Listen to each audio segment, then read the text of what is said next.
Qué bendición estar nuevamente con ustedes en este su programa Joyas Eternas de Iglesia Ven Señor Jesús.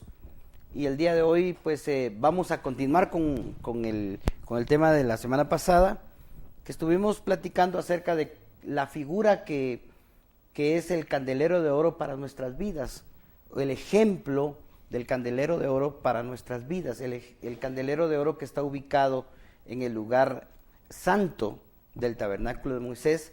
Y esto tipifica nuestra alma, cómo nosotros podemos alumbrar al mundo.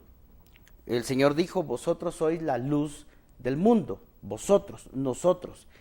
Y estuvimos viendo que en la segunda carta del apóstol Pedro, capítulo 1, verso 5, dice que nosotros debemos a eso añadir, a nuestra fe, añadir virtud. Y estuvimos platicando que eran 7 aspectos que debemos de añadir a nuestra fe, que son las 7 luces que nosotros vamos a alumbrar, que nosotros vamos a encender para poder alumbrar. Y resumimos la semana pasada, o el programa pasado, perdón, que a la fe hay que añadir virtud, y que la virtud es lo sobrenatural de una iglesia. O sea, la iglesia normal debería de ser, o debe ser, una iglesia sobrenatural. Pastor, a nuestra fe hay que añadir virtud, y dice, y a la virtud debemos añadir conocimiento. Sí, desde luego. Es que, mi hermano, una sobrenaturalidad como la que veíamos la semana pasada, una sobrenaturalidad que no tiene fundamento bíblico es muy peligrosa. Por eso el apóstol Pablo dice, bueno, tenemos fe, la fe tiene que verse en algo sobrenatural, en donde podamos probar que el nombre de Jesús resucitado, tiene poder hoy para llamar las cosas que no son como que fueran. Que todo lo que nosotros creemos del poder de Dios puede ser tangible, que no es algo mental ni imaginario. Entonces la iglesia debe mover la sobrenaturalidad en sus reuniones, y donde quiera que vaya, la iglesia tiene que ser una iglesia sobrenatural. Entonces todos los poderes que nosotros sabemos de nuestro Dios y los que no sabemos, se tienen que mover en los creyentes. O sea que el evangelio normal, decíamos al finalizar el programa, era una iglesia donde se ve el poder de Dios. Una iglesia que dice que cree en un Dios poderoso, pero ese Dios nunca hace nada. Ese Dios no se mueve pero ni para sanar una gripe. Entonces es dudoso ese evangelio.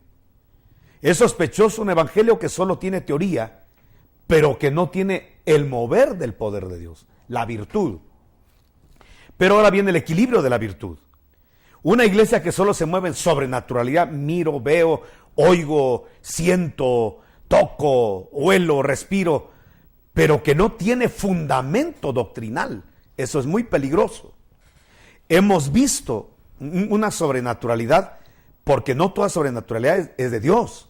Y hemos visto sobrenaturalidades que se mueven de parte de las tinieblas.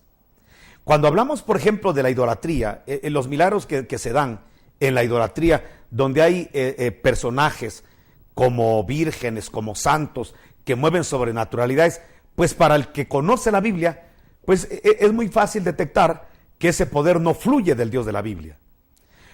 Cuando hay gente que habla que mire que hay sobrenaturalidad en centros de espiritismo, en hombres que son extraños, bueno, creo que para todo cristiano que conocemos la palabra de Dios, rápido es fácil rechazar eso y decir que aunque hay poder, aunque hay sobrenaturalidad, no proviene de la fuente de Dios, sino proviene de fuentes satánicas y fuente de las tinieblas. Eso creo que los cristianos que conocemos la palabra, lo conocemos bien y lo manejamos bien.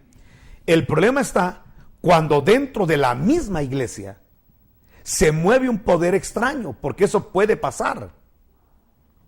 Por ejemplo, el apóstol Pablo hablaba de un movimiento angélico falso.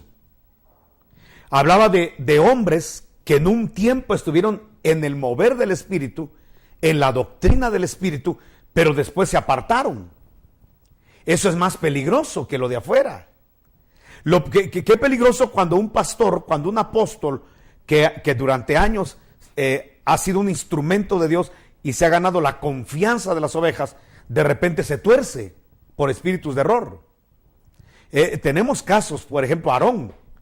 Aarón era un legítimo hombre llamado por Dios. Era un legítimo escogido de Dios. Pero ¿qué pasa con Aarón? Después del ungimiento como sumo sacerdote, viene Aarón y levanta una estatua de oro. Y el pueblo adora la estatua de oro. Entonces, aquí hay una situación. ¿Qué pasa cuando un Aarón legítimo, un verdadero ministro, se tuerce? Le decía que Pablo hablaba de ángeles y de ministros que se torcían en Gálatas capítulo 1. Él dice que si ángeles del cielo, o aún nosotros, y Pablo se metía en la canasta, anunciamos un evangelio diferente, y no es que haya otro evangelio diferente, sino que hay quienes lo tuercen. Entonces, ¿qué pasa cuando un ángel viene a torcer el evangelio? Los fundamentos que tenemos en la palabra. ¿Qué pasa cuando un hombre sobrenatural ya quiere cambiar los fundamentos de la palabra?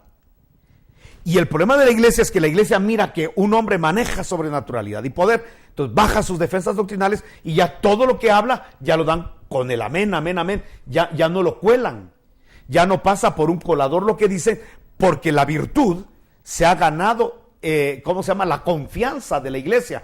La iglesia nunca tiene que confiar en los hombres, maldito el que confía en los hombres. La iglesia siempre tiene que confiar en Dios.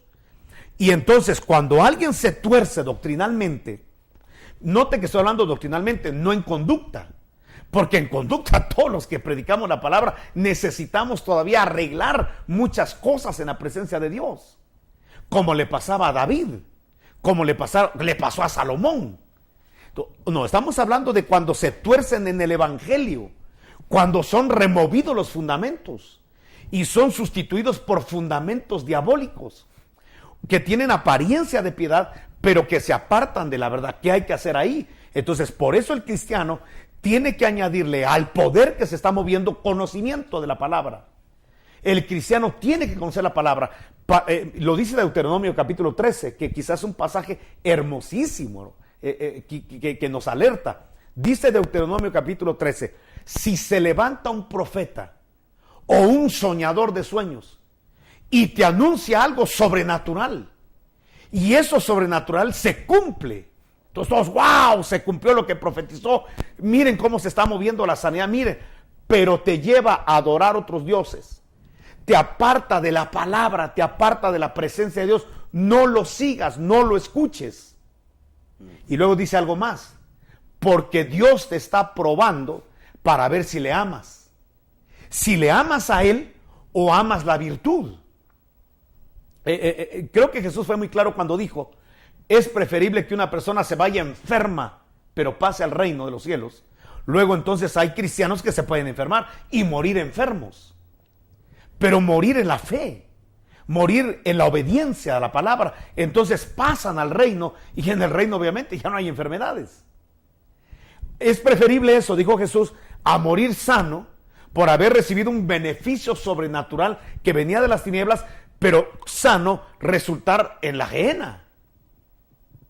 Bueno, con esto lo que quiero decir es que la iglesia tiene que tener mucho cuidado de la sobrenaturalidad. ¿Cómo me cuido de que una sobrenaturalidad no me lleve al error doctrinal, a un espíritu de error? Muy sencillo, conoce la palabra, y por eso tenemos que añadirle a la virtud, a los dones que se mueven, a las revelaciones que se mueven, añadirles el conocimiento de la palabra, porque no hay o no debe haber un don que rompa los principios de la palabra. No puede haber una sobrenaturalidad que rompa los principios de la palabra de Dios, porque nuestra autoridad máxima es la palabra de Dios. Estoy hablando de lo congregacional. Ahora, particularmente, Dios sí puede mandar a hacer cosas extraordinarias a hombres particulares, pero no es una doctrina la que se está promocionando. Por ejemplo, voy a poner un ejemplo. Lo doctrinal es, y esto es bíblico, lo doctrinal es no hacernos imágenes de nada de lo que pueda ser adorable. Es decir, que cuando alguien tiene una imagen de Jesús y la tiene como un amuleto, y tengo esta cruz o este ícono sagrado porque es el que me protege, el que me... Realmente poner la confianza en un metal, en plata, en madera, en lo que sea, eso es abominable a Dios. Es decir, el primer mandamiento, Éxodo capítulo 20, es no te harás imágenes. La Biblia es muy clara que nosotros tenemos que guardarnos de todo eso.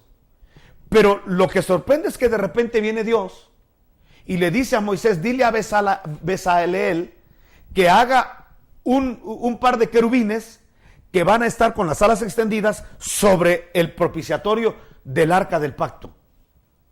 ¿Qué está haciendo Dios? Dios está rompiendo un mandamiento y manda a hacer algo extraordinario a Moisés. Pero ojo a esto, el hecho de que Dios haya hecho un paréntesis en ese punto doctrinal, no quiere decir que ya después Moisés se quedó haciendo imágenes y vendiendo querubines. ¿Me explico? Eso fue algo espectacular, algo paradójico que Dios marcó. Pero después de haber hecho los candeleros, los querubines, ya después de eso no se volvieron a hacer más. ¿Me explico? ¿Por qué? Porque fue una paradoja, fue un punto especial que Dios armó. Por ejemplo, pero la doctrina siguió. La doctrina es inmutable, a pesar de las paradojas. Pongo otro ejemplo. La doctrina dice no matarás. Eso está para todos. Pero ¿qué si viene Dios, que es soberano, y le dice a Saúl, mira, vas a ir a matar a todos los de Amalek, hasta los niños de pecho, mátalos? Entonces vino Saúl y los va a matar, pero no se quedó matando a todo el mundo. Y ya después la gente justificando, todos armados y matándose los unos a los otros, justificándose en que Dios ordenó algo contrario. Momentito, la doctrina es una, las paradojas son otras. Pero sí tenemos que tener claro que hay muchas paradojas que Dios maneja en toda la Biblia. Claro. Vamos al Nuevo Testamento. ¿Cuál es la doctrina? La doctrina es ir y predicar el evangelio a toda criatura. Vayan a Jerusalén, Judea, Samaria y los confines de la tierra. Esa es la doctrina. Pero en Hechos 16, Pablo quiere ir a Asia a predicar y el Espíritu Santo le dice, no vas. Entonces dijo Pablo, bueno, ¿sabes qué? Vamos a ir a Bitinia. Y van para Bitinia y el Espíritu de Cristo le dice, no vas. ¿En qué quedamos? ¿Hay que predicarle a todo el mundo o hay lugares donde no hay que predicar? Y luego el Señor a medianoche le pone un macedonio para guiar y dirigir a Pablo para que se vayan a Macedonia. Bueno, pero eso no se quedó como doctrina. Bueno, como mucha gente, bueno, ahora voy a quedar aquí sentado y que Dios me diga, hasta que venga si Dios quiere que vaya a México, que venga un mariachi, hay alguien que se me parece como mariachi, entonces voy a ir a México. Y si quiero ir, ¿cómo se llama? Al Caribe, un garífuna que se me aparezca. Eso no es así. La doctrina es, vayan a predicar a toda criatura. Esa es la doctrina. Claro, el Espíritu dirige particularmente las cosas particulares. Pero entonces la gente tiene que conocer la doctrina, hermano. Por eso el apóstol Pedro muy claro, ¿tienes fe? Bueno, ahora añade virtud, que haya poder, sobrenaturalidad, revelación, iluminación del Espíritu, dones del Espíritu, que se muevan los dones. Nadie tiene autoridad de cercenar la sobrenaturalidad de Dios, pero una sobrenaturalidad tiene que tener de la mano el conocimiento de la palabra.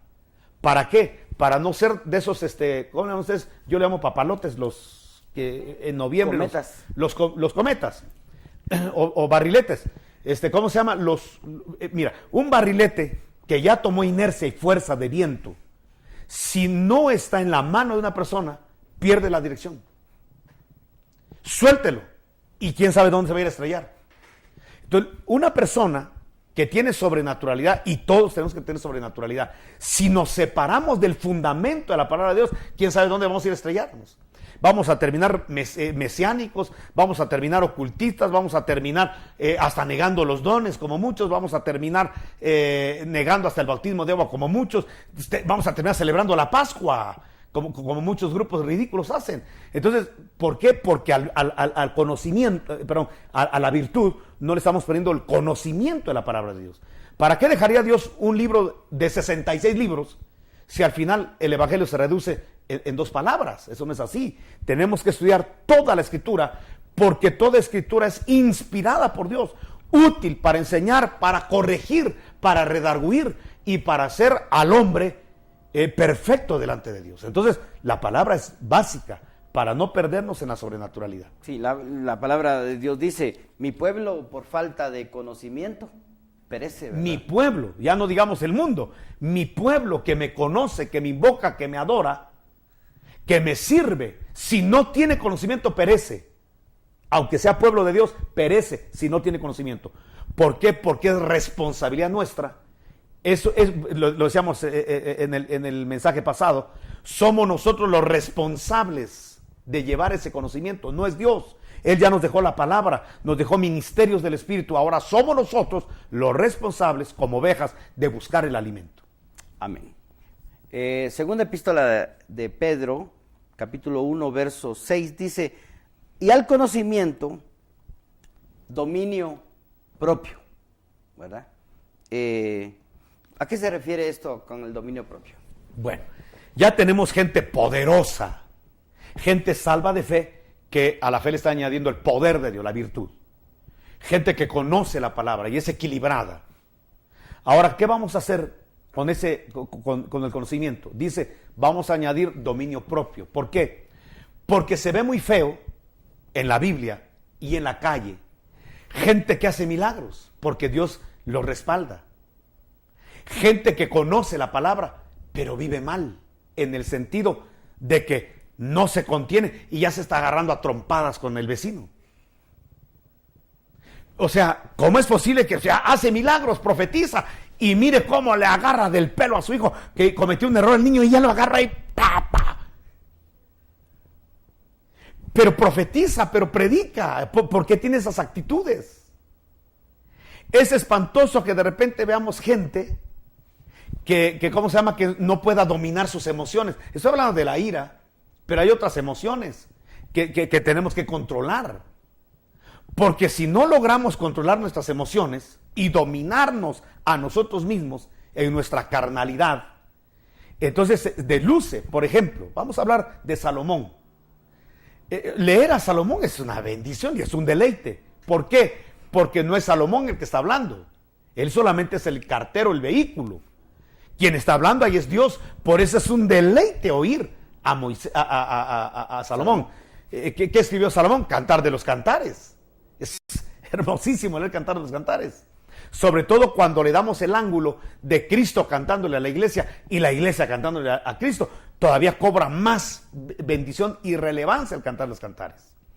Es una bendición leer a Salomón escribiendo los proverbios, donde dice, guárdate de la mujer extraña, guárdate, verdades grandes.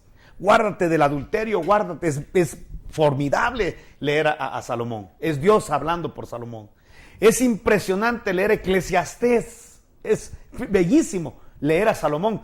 Leer Crónicas, segunda de Samuel. Las glorias de Salomón. La bendición que fluyó a través de Salomón. Es una bendición grande.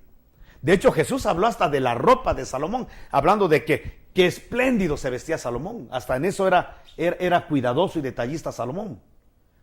Pero qué espantoso es leer que ese hombre, con toda la palabra, con toda la revelación, con toda la inspiración del Espíritu, con los prodigios que vivió Salomón, de repente Salomón se enamora de un montón de mujeres que a todas engaña.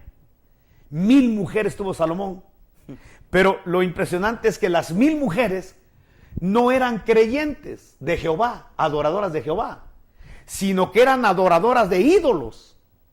Y en vez de que Salomón las llevara al culto a Jehová, resultó Salomón adorando a los dioses de sus 1000 mujeres. Y no solo eso, tomando de las arcas que eran dinero santo, lo que fluía en Israel. Era la bendición de Jehová tomando de ese dinero para financiar los templos de sus mujeres. Construyó 1000 templos a ídolos, 1000 altares a ídolos, financiados por Salomón. Eso es increíble. Entonces ahí es donde el Señor, a través de Pedro, nos dice, bueno, sean como Salomón, tengan virtud, tengan conocimiento, pero tienen que añadirle dominio propio.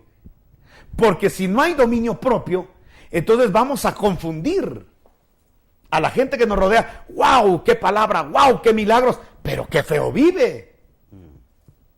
No impresiona a David. ¿Quién no lea los salmos de David? ¿Qué predicador? ¿Qué persona en un momento de necesidad no ha leído un salmo? ¿Quién de nosotros no hemos tomado un salmo, por lo menos el Salmo 23 o el 91, que son los más famosos, para poder predicar de David? ¿Quién no ha tomado a David como la base y el fundamento de la restauración, de la alabanza, de la adoración? Todos hablamos de David. Qué palabra, qué revelación, qué manifestaciones del Espíritu. Venció al gigante Goliat, por la unción le rompía las fauces a los leones y a los osos, pero qué mal vivía. Solo miraba a una mujer bañándose y ya la pedía para acostarse y la embarazaba, y eso es horrible. Y después, con el miedo de que la gente se va a enterar, manda a matar al esposo de la señora para quedarse con ella. Entonces podemos ver que qué lindo es tener virtud, qué lindo es tener conocimiento de la palabra, pero qué feo es que no le añadamos a esto dominio propio, donde podamos tener una sobriedad y decirle a nuestra carne: momentito, aquí no vamos a adulterar, momentito, aquí no vamos a fornicar, aquí no seremos mal hablados, aquí no seremos borrachos, porque tenemos dominio de las cosas y no las cosas dominio de nosotros. Si algo debe tener el creyente cuando dice la Escritura dominio propio, eso se llama libertad.